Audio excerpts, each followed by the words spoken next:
E aí, pessoal, retomando aqui o nosso curso em vídeo sobre o sistema Agatha, né? Vamos aí para o nosso módulo 5, em que vamos tratar da aba de resposta ao risco. Nessa aba aqui, a gente vai ter uma tabelinha com os nossos eventos de risco que a gente identificou, né? Na segunda aba. O valor da probabilidade versus impacto que a gente calculou aí na aba de avaliação de controles de risco. O nível de risco que a gente achou a partir dessa combinação entre probabilidade e impacto. E agora a gente vai preencher a coluna de resposta ao risco.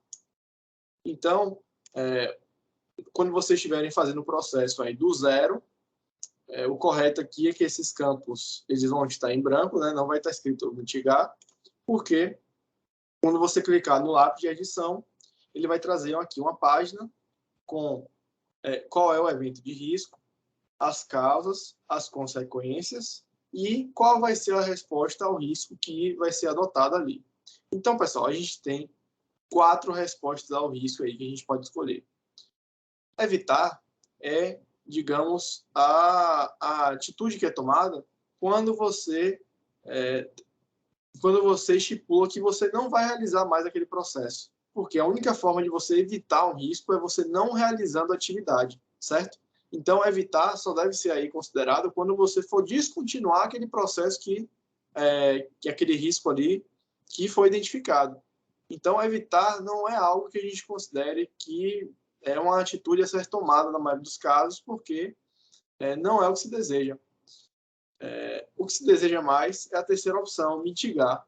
Mitigar é justamente diminuir o risco a um nível aceitável. Então, se, por exemplo, eu tiver um risco com nível crítico, nível alto, moderado, o objetivo de quando eu me proponho a mitigar aquele risco é estipular ações, né, para reduzir aquele risco a um nível aceitável. A gente não vai ter risco zero. Então, por exemplo, o que eu falei lá de evitar é porque a gente não tem risco zero.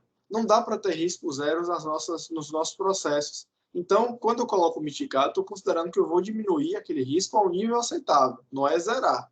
Então, assim, a única forma de zerar um risco seria evitá-lo, que é descontinuar ali aquele processo, certo? Aceitar o risco. Essa aqui é uma atitude de quando você considera que, por exemplo, os controles a serem estabelecidos são muito mais caros do que o retorno que ele vai dar. Então, o custo-benefício não compensa.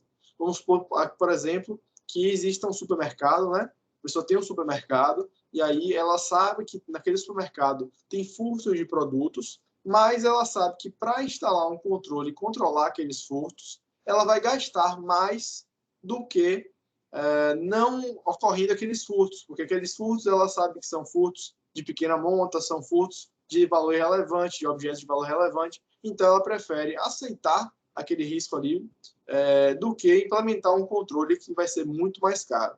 E por último, a opção aqui a gente tem de transferir.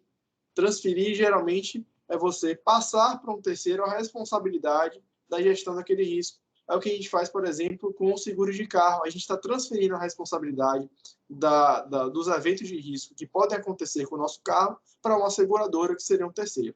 Então, a gente tem essas 4 possibilidades aí. O mais comum que a gente trabalha aqui é a opção realmente de mitigar, é o que a gente quer, mitigar, estipular ações de controle novas ou existentes que possam melhorar, diminuir o nível daquele risco e melhorar a governança do nosso processo, da nossa organização. E sempre também a gente vai colocar aqui uma justificativa para aquela resposta que a gente informou. Então, por exemplo, quando eu coloco mitigar aqui nesse risco que eu tinha, a justificativa é que eu quero instituir procedimentos de controle que reduzam o risco a um nível aceitável. Então, não precisa ser uma justificativa muito complexa, mas realmente dizer por que você tomou aquela resposta ao risco. Então, essa aba aqui de resposta ao risco, ela é mais curta, é mais rápida realmente, mas ela é importante porque ela vai ter influência direta na nossa última aba, que é justamente o plano de controle.